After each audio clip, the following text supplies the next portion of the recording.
How does buying debt work? And why can't someone just purchase their own debt for a fraction of the cost, then cancel it for themselves?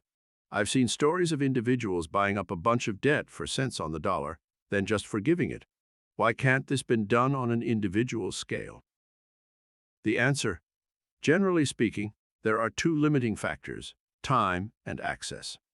The debt only becomes cheaper as it passes through multiple sets of collector hands, and generally only reduces in purchased cost with time.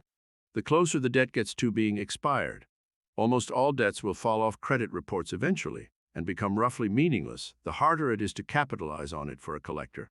For every dollar a collector spends trying to collect the debt, they may only get one or two debts to pay out, and the rest expire out. Higher risk, higher reward. The second reason is that these debts aren't listed as John Doe SN101 nonsense amount. They are sold as blocks of debt, and they aren't sold on an open market. It takes a great deal of time and resources to be able to access those markets.